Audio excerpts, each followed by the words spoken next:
नमस्कार और स्वागत है आपका क्रिप्टो लाइव में। क्रिप्टो लाइव देश का पहला ऐसा शो जो कि क्रिप्टो करेंसीज पे लाइव बात करता है और एक साल से करीब-करीब हम चल रहे हैं इस शो के साथ में और आपको ले चलते हैं क्रिप्टो के सफर पे, समझाने की कोशिश करते हैं कि क्या होता है क्रिप्टो करेंसी, किस तरीके से ब्लॉकचेन काम करता है, कहाँ हैं मौके उसमें पैसा कमाने के, मुनाफा कमाने के, पूंजी निवेश करने के और स्टार्टअप्स को भी बनाने के, क्योंकि ब्लॉकचेन के बेसिस पे बहुत सारे स्टार्टअप, बहुत सारी चीजें चलती हैं, बहुत सारी कंपनीज।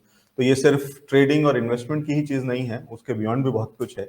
डिपेंड करता है कि आप कितना करना चाहते हैं, क्या सीखना चाहते हैं और ये सारी चीजें कैसे करी जाएं।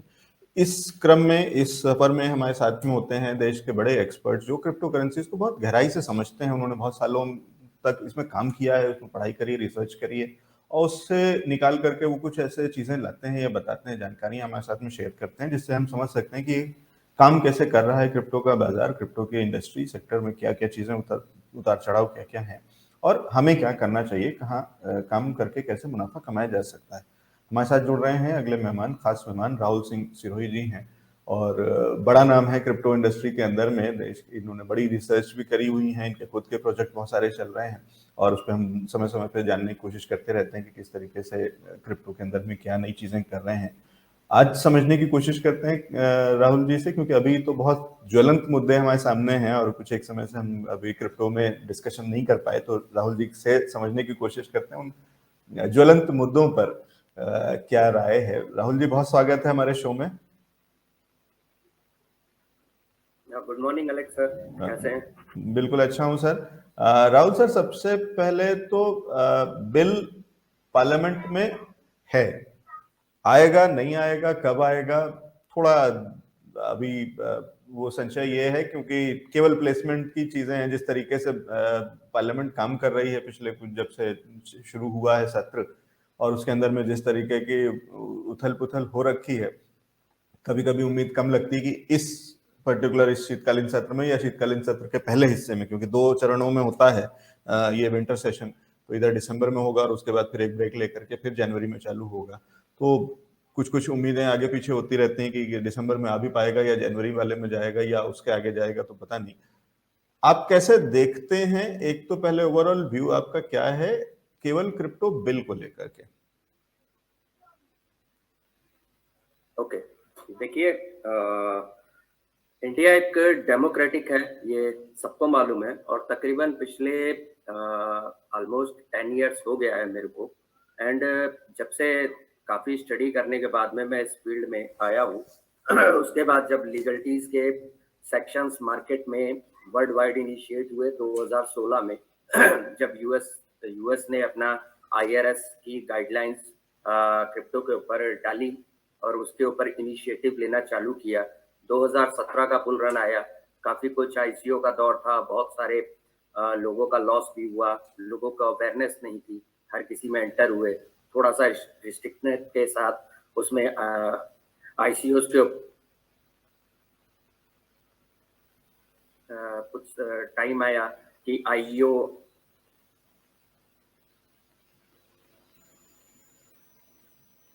राहुल जी, आपका शायद नेटवर्क में कुछ इशू आ रहा है, बीच बीच में आपकी आवाज कट रही है। आप तक मेरी आवाज पहुंच रही है?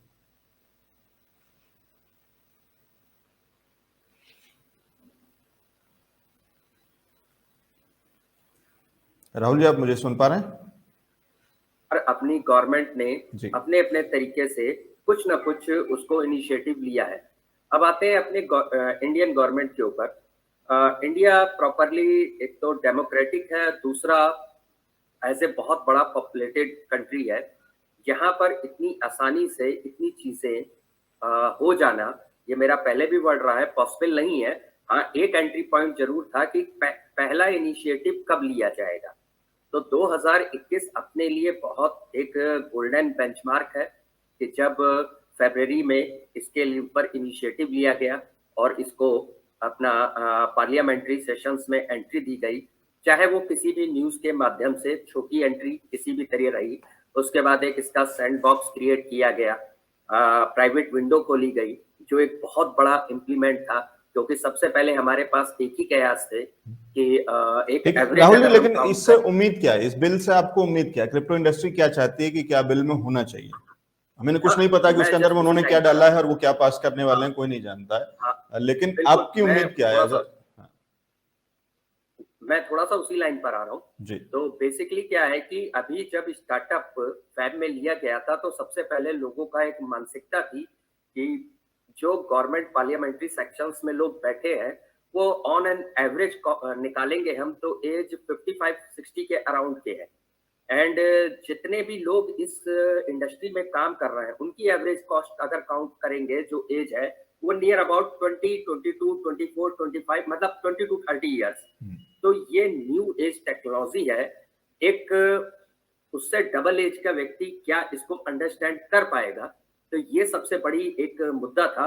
तो सबसे पहला इनिशिएटिव जो उन्होंने लिया कि एक sand box private window open किया कि जो लोग इस टेक्नोलॉजी में टॉप ग्रेडेड है और मार्केट को नॉलेज रखते हैं वो इसके साथ अटैच करके इस पे इनिशिएटिव ले। यहाँ से अभी तक का जो सफर रहा है उस सफर में ये प्लस पॉइंट है और इसका जो अपने फाइनेंस मिनिस्ट्री है उन्होंने जो एक लाइन में बोला था जो अभी रिसेंट 29 को मंडे एंड ट्यूसडे 30th को पूरा सेशन हुआ है, उसकी क्लिपिंग्स काफी लोगों ने शेयर भी की हैं। उसके अंदर उनका सिंपल था कि जो प्रीवियस हमारा बिल था वो हमारा एक जस्ट स्टार्टअप था, अब जो बिल आएगा वो इससे अमेंडमेंट होके इंट्रोड्यूस बेटर वे में आएगा। बैन का कोई इंट्रोड्यूशन नहीं है कि हम इसको बैन की तरफ ले जा रहे हैं because ban is not a solution for future upcoming technology. और ये जो पैनिक क्रिएट लोग कर देते हैं बहुत सारे media publishing house print media भी कि क्रिप्टो बैन हो जाएगा ये हो जाएगा, तो ये सर्टन उनकी अपनी मोनोपोली है। बट एक बार भी फाइनेंस मिनिस्ट्री की तरफ से ऐसा कोई स्लोगन कोई आर्टिकल नहीं आया है कि we are going to ban.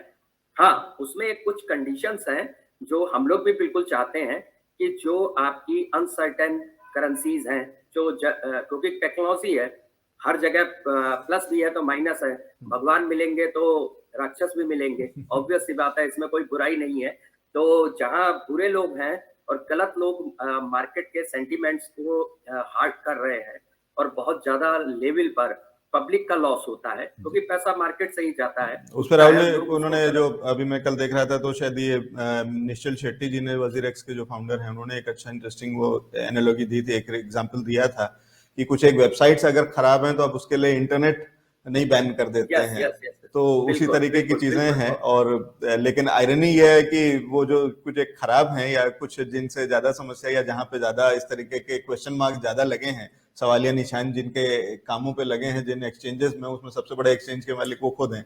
तो वो सबसे ज्यादा ईडी के जो नोटिस हैं वो उन्हीं के पास हैं और वही कह रहे हैं कि जो खराब है उनकी वजह से पूरा इंडस्ट्री नहीं बैन करनी चाहिए। तो अच्छी बात है कि वो उसी साइड में दोनों तरीके की बातें कर रहे हैं, वो अलग है। लेकिन ठीक है कि मैं बात समझ रहा हूँ और ये सरकार भी शायद समझ रही है। कुछ एक चीजें वो भी दिक्कत है, जैसे कई बार हम कहते हैं क्या है ना कि हम कहते हैं कि ये इसकी एवरेज एज जो अभी आप कह रहे थे कि 18-20 साल के एवरेज एज है और इसका फैसला करने वाले जो लोग हैं उनकी खुद की एज जो है वो 50, 60, 75 के आसपास एवरेज एज है, 60, 65 के आसपास शायद अब की बार, क्योंकि मोदी जी ने काफी लोगों को रेस्ट दिया है और मार्गदर्शक मंडल में डाल करके कोशिश करी है कि एवरेज एज थोड़ी वो नीचे ले आए इस पार्लियामेंट की। तो लेकिन उसके बाद भी वो अच्छी खासी, वो गैप बहुत बड़ा है, करीब 40-45 साल 42 साल का बीच में एज गैप है, एवरेज की बात कर रहे हैं। उस पे उनका जो तर्क होता है वो ये होता है, वो कहते हैं कि ये बच्चे हैं, जब आप 18-20 साल के अगर आप एवरेज एज की बात करते हैं तो इसमें कोई शायद 10-12 साल का भी होगा और कोई 20-22 वो 30-35 का भी होगा। तो कहीं ना कहीं फिर वो बहुत बच्चे हैं और वो नहीं डिसाइड कर सकते हैं, उन्हें नहीं करना चाहिए कि उनके लिए क्या सही है क्या गलत है। ये तो बड़ों को ही फैसला लेना पड़ेगा, घर में भी तो ऐसे ही होता है। तो वो दोनों तरफ से वो तर्क काम करता है, वो दोनों दो धारी तलवार है, तो इसलिए उस पर नहीं जाते हैं।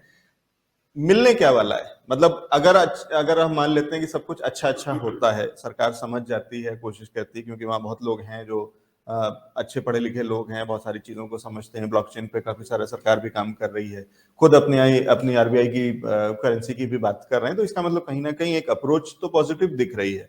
और तो उस पॉजिटिव अप्रोच के साथ में आपकी एक्सपेक्टेशन, सिर्फ मुझे को 2 या 3 पॉइंट्स में बताइए कि आप क्या चाहते हैं कि क्या हो जाए। बेसिकली देखिए, पहला चीज तो जो एज पर गवर्नमेंट का सबसे रिस्ट्रिक्ट इनिशिएटिव है कि वो एज ए अभी एक बहुत सिंपल सा वर्ड है क्रिप्टो करेंसी। वो एज ए क्रिप्टो इनिशिएटिव ले रहे हैं, क्रिप्टो को not as a currency initiative नहीं है। दैट्स गुड, कोई इशू नहीं है। कम से कम कहीं पर एक स्टार्टिंग पॉइंट तो आना चाहिए। तो हम उसके लिए पहले से इसको एक्सेप्ट कर रहे हैं, जब से गवर्नमेंट इस पर इनिशिएटिव नहीं भी ले रही थी कि कम से कम इसको एज ए एसेट्स क्लास में दर्जा दिया जाए।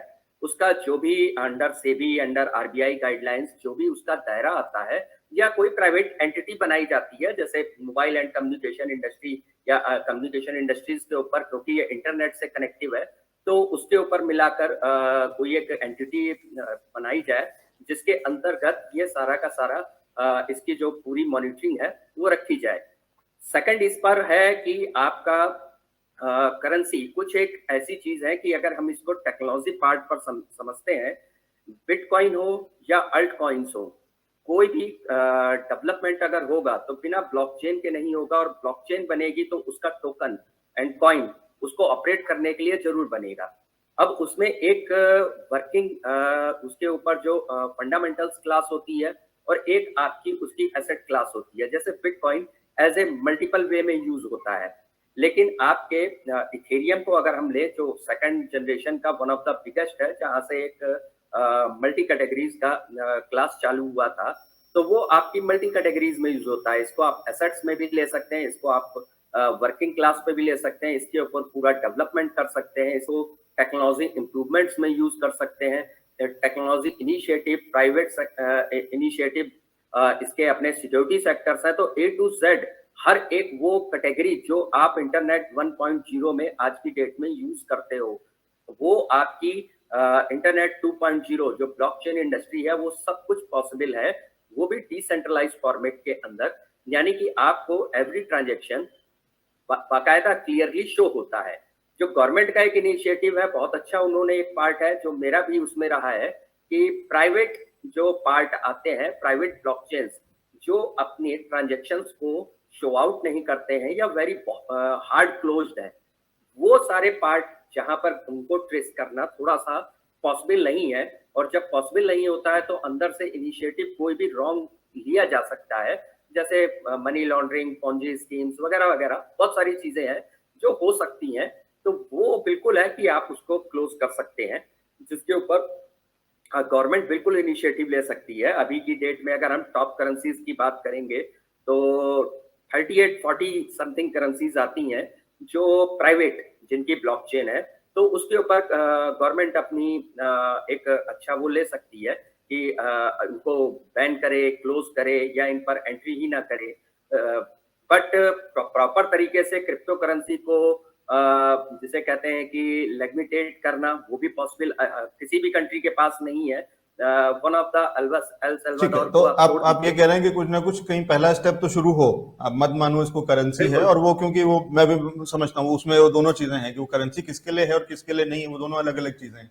तो जब हम टेक्नोलॉजी के प्लेटफॉर्म की बात करते हैं तो उस टोकन को आप दरकिनार नहीं कर सकते हैं, बिना इथेरियम के आप नहीं बना सकते हैं, या बिना बिटकॉइन के आप नहीं बना सकते हैं। कहीं ना कहीं आपको वो बेस चाहिए, वो करेंसी ही नहीं है, वो टेक्नोलॉजी भी है, वो उसके पीछे का बैकबोन है, उसके स्पाइनल कॉर्ड है। तो वो आप उसको आप हटा करके आप कहें कि आप खुद नया बना लेंगे, तो ऐसा हो नहीं सकता। जैसे आप वेबसाइट बना रहे हैं और HTML का इस्तेमाल नहीं करेंगे या पाइथन का इस्तेमाल नहीं करेंगे, ये थोड़ा सा यस यस यस मुश्किल काम है। ये उस तरीके की चीजें कि बनती हैं वो वाली भी वेबसाइट जो केवल इमेजेस पे होती हैं, जो केवल किसी और चीज पे होती हैं, लेकिन कहीं ना कहीं फिर अल्टीमेटली घूमते घूमते जब आपको एक अच्छी वेबसाइट बनानी है तो आपको HTML या उन चीजों को इस्तेमाल करना पड़ेगा। यहाँ पे भी वो वाले हैं, और ये टेक्नोलॉजी और कुछ टेक्निकल वो वाले इश्यूज हैं जिनको कि शायद धीरे धीरे करके एक स्टेप अच्छा है। आप मत कहो, मैं ये नहीं कह रहा हूँ, क्योंकि बिल्कुल करेंसी के बिल्कुल बिल्कुल बिल्कुल। जी, और करेंसी ये के साथ में जो बहुत शब्द सारे आता है ना, करेंसी के साथ में हम ये मानते हैं कि करेंसी का मतलब होता है मैं आपको इसमें पेमेंट करूं और आप मेरे को इसमें पेमेंट करो। वो वो शायद एक कहीं ना कहीं एक मिसनोमर है। मैं हमेशा ये कहता हूं कि क्रिप्टो करेंसी को क्रिप्टो अलग करके और करेंसी अलग करके, प्लस करेंसी किसके लिए है किसके लिए नहीं, किस तरीके से और किस तरीके से नहीं है, उसको भी देखना होगा। तो हम पेटीएम भी तो करते हैं ना, हम ये नहीं कहते हैं कि पेटीएम पैसे बिल्कुल ट्रांसफर कर रहे हैं, पेटीएम कर रहे हैं। तो अगर मैं आपको बिटकॉइन कर देता हूं या मैं आपको इथेरियम कर देता हूं, वो हो सकता है मेरे और आपके लिए वो करेंसी हो, लेकिन बाहर जब हम उसको बाजार में लेकर के जाते हैं वो करेंसी नहीं होगी। तो ठीक है, ऐसा भी अगर रखते हैं तो कोई बात नहीं। मैं नहीं कह रहा हूँ कि जरूरी नहीं है, या वहां से शुरू मत करिए कि मुझे बिटकॉइन दे करके मुझे राशन मिलना शुरू हो जाए, मैं अपनी कॉफी खरीद सकूं स्टारबक्स पे। कोई जरूरी नहीं है कि अगर आप फिलहाल वहां से नहीं शुरुआत करते हैं, नहीं करिए। कभी होगा, क्योंकि कई जगह कूपन भी तो होता है ना, मैं बिग बाजार में कुछ कूपन देता हूँ और मुझे मिलता है, मैं अमेजोन का गिफ्ट कार्ड देता हूँ और मुझे सामान मिलता है। रुपया का कहीं ट्रांजेक्शन हुआ तब शुरुआत, कहीं ना कहीं वो गिफ्ट कार्ड मैंने खरीदा होगा या किसी ने खरीद के मुझे दिया होगा, लेकिन उसके बाद से तो वो चीजें बदलती हैं। अब आप उसको आप मानते हैं वैलिड नोट मानते हैं, नहीं मानते हैं, वो वाली चीजें तो ठीक है, उसमें नहीं जाते हैं। सर वापस आते हैं बाजार की तरफ। और बाजार के अंदर में एक बड़ी तेजी दिखाई थी लूना ने। बिटकॉइन जिस तरीके से चल रहा है, अब बाजार पे थोड़ा राय दीजिए, क्योंकि अब जब जो लोग अगर एक बार जिसको लगता है कि ठीक है कि हम बहुत सारे दर्शक पूछ रहे थे या पूछ रहे थे कि क्या ये बैन हो जाएगा, तो मैंने सुबह किसी ने सवाल पूछा था फेसबुक के माध्यम से, कोई दर्शक हमारे साथ में थे और मैंने कहा था कि हम जब आपके साथ में शो करेंगे तो ये सवाल ले लेंगे, तो काफी हद तक अभी हम उसी पे ही चर्चा कर रहे थे कि बैन तो नहीं होने वाला है। बैन और एक ऐसी चीज है कि आप बैन कर भी नहीं सकते भाई, वैसे जैसे इंटरनेट वाली चीज हो, यहाँ तक कि वेबसाइट वाली चीजें भी हैं कि कई बार भारत सरकार कहती है कि हमने ये वेबसाइट बैन कर दी हैं, और सारे यंगस्टर्स जानते हैं उन वेबसाइट को कैसे एक्सेस करना है और उन तक कैसे पहुंचना है। बहुत सारे गेम्स हैं जो सरकार कहती है कि हमने बैन कर दिया है, और वो वही गेम्स खेले जा रहे होते हैं और सब कुछ हो रहा होता है। ये टेक्नोलॉजी है, अब बहुत हद तक चीजों को आप रोक नहीं सकते, आपके हाथ से बाहर है। तो ये तय मानिए, उसका एंड रिजल्ट या स्टार्टिंग नहीं आप रोक सकते। मेरा रुपया एक्सचेंज में नहीं जाए शायद आप रोक सकते हैं, मेरा एक्सचेंज से कॉइन बेचने के बाद में वो वापस आईएनआर में नहीं आए शायद आप रोक सकते हैं, लेकिन अगर मैं बाहर निकालूं ही नहीं, उसको बैंक में नहीं लाऊं, क्योंकि पैसे की मेरे को हाथ में जरूरत क्या होती है, मैं कई बार ये भी एग्जांपल देता हूं कि नोट की जरूरत क्या होती है हाथ में, आपको क्यों कैश रखना है, क्योंकि पैसे आपको क्यों चाहिए होते हैं, सैलरी क्यों चाहिए होती है। वो सैलरी इसलिए चाहिए होती है कि आप सब खर्चे उठा सकें और सब कुछ कर सकें, और सारे खर्चे अगर आपके बिना पैसा दिए ही अगर आपके होने लगे, बहुत सारी कंपनीज हैं जो कहते हैं कि सारे पर्क्स, और पर्क्स के नाम पे मुझे रहने का घर भी देती हैं, गाड़ी भी देती हैं, तेल भी देती हैं, ड्राइवर भी देते हैं, खाना भी देते हैं, सब कुछ। तो मुझे सैलरी की जरूरत क्या है, वो सैलरी आकर के मेरे अकाउंट में पड़ी रहती है, मैं निकालता ही नहीं हूँ। तो इसी तरीके की चीजें अगर होने लगेंगी, अगर आपके कॉफी से लेकर के आपके राशन तक, आपके बिजली के बिल से लेकर के और आपकी कार खरीदने तक का पेमेंट अगर आप उसी से कर लेंगे अंदर ही अंदर, तो क्या जरूरत है उसको आईएनआर में कन्वर्ट करने की। तो बहुत सारी चीजें हैं, तो इसलिए चिंता की बात तो नहीं है। लेकिन अगर मैं चिंता नहीं करूं कि कोई सरकार ऐसा कुछ कर लेगी और जिसकी वजह से मैं परेशान, तो मेरा काम चल रहा है, तो फिर अब काम करा क्या जाए, क्योंकि बिटकॉइन भी तो कुछ काम नहीं करने दे रहा है। सर बिटकॉइन तो देखिए ऐसा होता है कि कुछ मार्केट के सेंटीमेंट्स होते हैं, कुछ न्यूज होती हैं, और बाकी मार्केट का एक 4 इयर्स का साइकिल होता है, वो उसको फॉलो करता है। एज पर अगर हम ईयरली साइकिल्स की बात करेंगे और मंथली की बात करेंगे, तो ऑलमोस्ट अगर हर समय हर व्यक्ति सही नहीं होता है। कभी कभी बड़े बड़े परफेक्ट जो इन्फ्लुएंसर्स या ट्रेडिंग में राय भी देते हैं, तो वो कभी कभी फ्लक्चुएट हो जाती है। जैसे नवंबर मंथ में पिछले 5 मंथ से रेगुलर एवरी मंथ की क्लोजिंग, एवरी मंथ का ओपनिंग लगभग सारी सही है। और इस मंथ में नवंबर में जितने भी बड़े बड़े दिग्गज हैं, सबकी प्रेडिक्शंस थोड़ी रॉन्ग हुई हैं, क्योंकि सबका क्लोजिंग पार्ट जो नवंबर का था वो 85 से 95 के बीच में था। बट कल इसने नाइट में 58,200 पर वो भी रेड कैंडल के साथ क्लोज किया है, और दिसंबर भी रेड कैंडल से ही स्टार्ट हुआ है। तो अभी इसका जो मेरा एक पहले से एक लाइन रही है कि जब तक ये अपना डोमिनेंस को कलेक्ट नहीं करेगा प्रॉपर, जो इसका डोमिनेंस आना चाहिए इनिशियल ग्रोथ पर, वो ऑलमोस्ट 47-48% आना चाहिए, और वो अभी तक ग्रैब नहीं हो रहा है। एक साइकिल अभी यहाँ पर जो डाउन ट्रेंड चला था, और मैंने पिछले 1 महीने 1.5 महीने से काफी ट्वीट्स में दिया था कि 15K से 17K के बीच में डाउन ट्रेंड मारेगा, जब ये 69K के आसपास पहुंचा था। और ऑलमोस्ट उसने as per my prediction complete किया है। 15,744 लोएस्ट कट तक मारा है, जिसके अकॉर्डिंग इसने यहाँ पर फुलफिल किया है। बट वहां पर एक चार्ट और था जो अगर ये फॉलो कर देता तो इसको कट मारना था 48 से 50 के बीच में। अगर ये वहां से निकाल लेता तो अपना डोमिनेंस प्लस होता, और नवंबर की जो एंडिंग है वो ऑलमोस्ट होती इसी के आसपास 57, 56, 55, बट वो ग्रीन कैंडल के साथ होती। अब इसके पास में ये ऊपर निकल गया, जिसे कहते हैं बिटकॉइन में पिछले 3 से 4 महीने से जब से साइडवे चलता है, तो इसमें पुशर्स जो पुश करके ऊपर ले जाते हैं फिर नीचे आ जाता है due to the lack of dominance. तो अभी भी वही चीज है, इसको एक तरीके से कहते हैं बुल ट्रैप, यानी कि पब्लिक बुल लेता है, ट्रैप करता है और फिर डाउन मार देता है। तो ये नॉर्मली डोमिनेंस लैक होता है, तब ये प्रॉब्लम क्रिएट होती है। अभी फिर से एक इसका डाउन ट्रेंड है, और अगर ये अभी इस टाइम पर बुलिश थोड़ा सा अगर रहता है तो शायद 64, 65, 63 के आसपास से फिर कट मार जाएगा, या अभी जिस ट्रेंड में चल रहा है यहीं से फ्लक्चुएट होकर कट मार लेगा। ये दो जगह से इसको कट लेना है, और ये इसका एक नेगेटिव डाउन ट्रेंड जो जा रहा है वो वैसे दिखने के लिए 44 के 46 के आसपास भी, जो प्रीवियस मैंने बताया 48, 50 के था, अगर वो निकाल लेता वहां से तो सेफ एंट्री हो जाती और ऊपर निकल जाता। बट अब यहाँ से ये थोड़ा सा ऊपर आ गया, तो अभी ये 44 के का डाउन ट्रेंड यहाँ से इनिशिएटिव में फिर से 15 to 17 के 20 के का ले सकता है। बट एक यहाँ पर गुड न्यूज है कि जो दिसंबर एंड दिखा रहा है, थोड़ा सा नवंबर की वजह से फ्लक्चुएट हुआ है। पहले इसका मार्कअप 145 के से 160 के बीच में था दिसंबर एंड, अब वो थोड़ा नीचे खिसक के 115 के से 125 के अराउंड आ रहा है अभी के हिसाब से। अगर ये अगले 12 से 15 दिन में एक अपना डोमिनेंस कलेक्शन ले लेता है तो बिटकॉइन को बढ़ने में टाइम नहीं लगता है, वो $1000 पर घंटे भी बढ़ जाता है, इतनी पावर उसके अंदर है। अगर डोमिनेंस कलेक्ट करेगा तो वापस वो अपने 150 के 165 के की दिसंबर एंडिंग क्लोजिंग पर पहुंच सकता है, जो कोई बहुत बड़ी बात नहीं है। बट मार्केट पॉजिटिव मोड में है, थोड़ा सा एक डाउन ट्रेंड है। राहुल जी, आप बात तो बहुत अच्छी कह रहे होंगे और बहुत इंटरेस्टिंग और बहुत टेक्निकल है, लेकिन मुझे सुनने में अच्छी कम लग रही है, क्योंकि आप उसमें हमेशा ये कह रहे हैं कि जब तक ये नीचे नहीं जाएगा तब तक ये ऊपर नहीं जाएगा।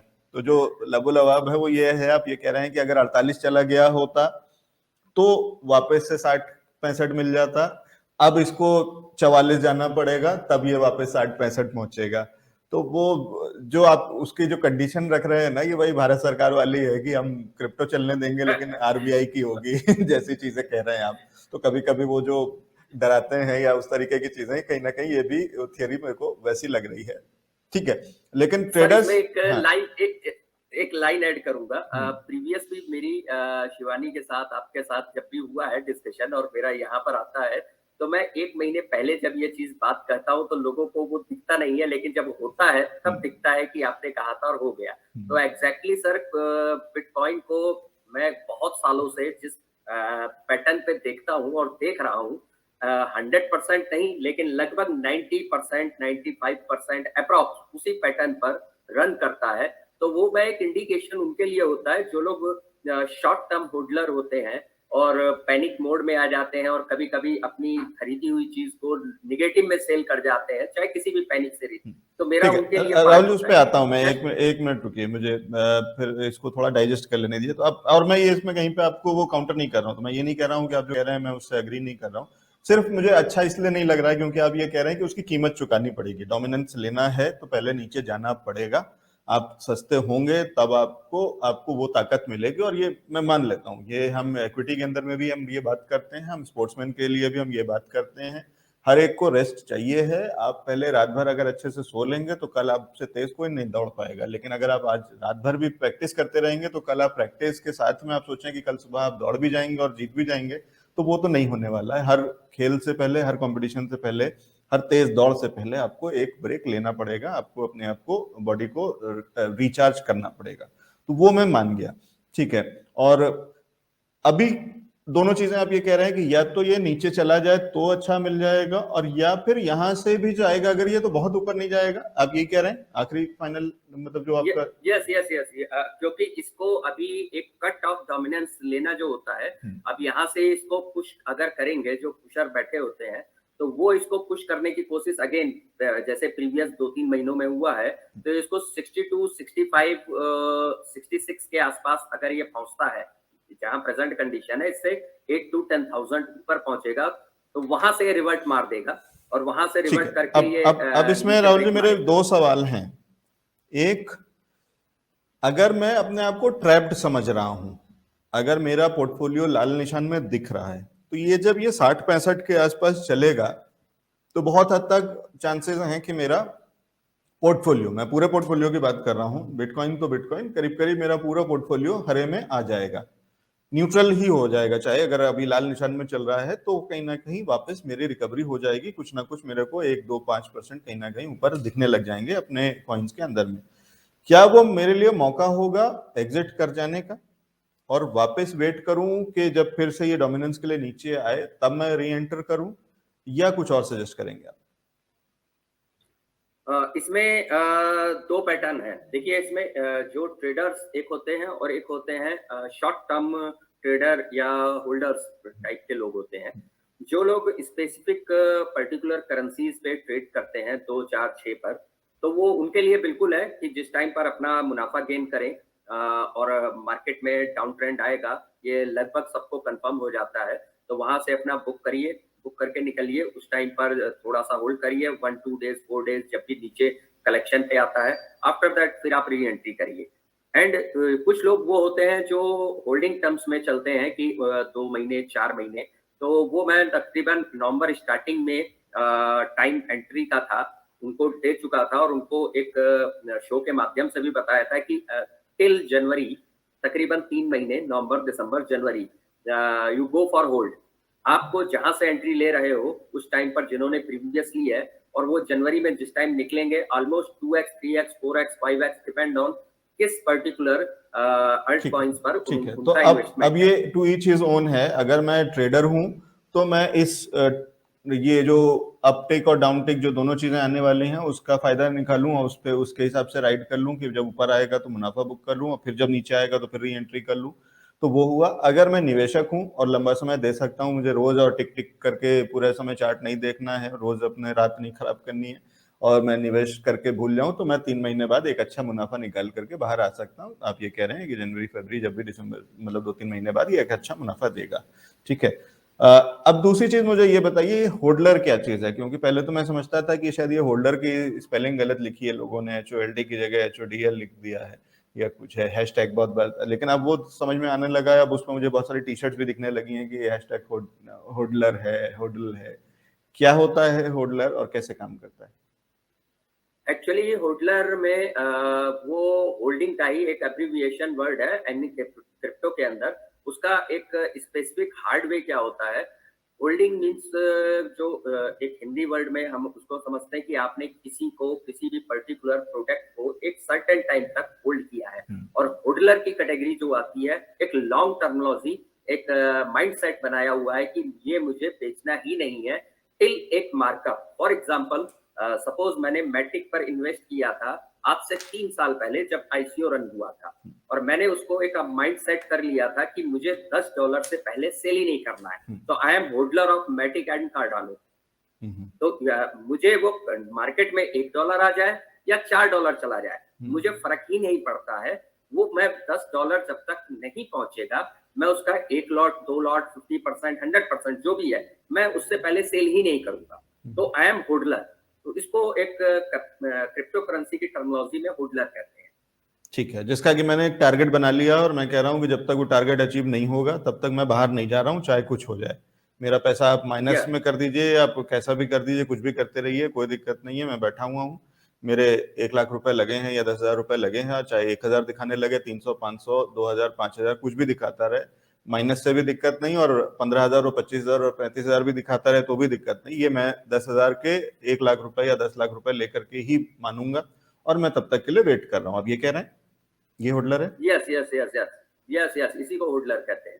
जैसे Bitcoin holder, Ethereum holder, Matic holder, Cardano holder, those are the holder. उनके पास स्टॉक बना हुआ है, अब वो उसको मल्टीप्लाई करते हैं अपने ते पे। कुछ लोग जिसे कहते हैं कि यील्ड फार्मिंग पे लगाते हैं, कुछ अपने स्टेकिंग पे लगाते हैं, कुछ उसको माइनिंग्स पे लगाते हैं, कुछ मल्टी स्टेकिंग्स पे लगाते हैं। तो उनसे उनकी क्वांटिटी और बढ़ रही है, उनका मुनाफा तो बन ही रहा है, उसके अलावा भी मल्टीप्लायर भी जा रहा है और एक अपने वैल्यू टारगेट की तरफ बढ़ रहे हैं। बढ़िया है। तो ये वो लोग हैं जो कहीं ना कहीं सही मायने में निवेशक हैं। ये सही मायने में वो लोग हैं जिनके दम पे कोई भी कॉइन खड़ा रहेगा, क्योंकि ये चाहे कमजोर हो चाहे मुनाफा दे रहा हो, ये बाहर नहीं निकलने वाले हैं जब तक इनके टारगेट्स अचीव नहीं होते हैं। और ये हमारे यहाँ जो पुराने समय में जो लोग होते थे, घर के बड़े बुजुर्ग होते थे और जो कहीं अपने किसी बक्से में और किसी उसमें बांध करके गठरी में रख देते थे कुछ पैसे या गोल्ड या ज्वेलरी। ये उस तरीके के लोग हुए नए जमाने के वो। बिल्कुल बिल्कुल बिल्कुल बिल्कुल बिल्कुल। ठीक है, वो तो तब भी नहीं बेचते थे कि जब सोना कितना भी हो जाए, वो किलो के हिसाब से उनके पास चांदी और वाले जेवर रखे होते थे कि ये तो वो आगे देंगे अपने नेक्स्ट जनरेशन को, अपनी बहू को देंगे या अपने नाती पोतों को देंगे। तो कहीं ना कहीं नए जमाने में हुडलर वही है, भले ही वो आगे दें या एक टारगेट पे बेचें। ठीक है, इंटरेस्टिंग।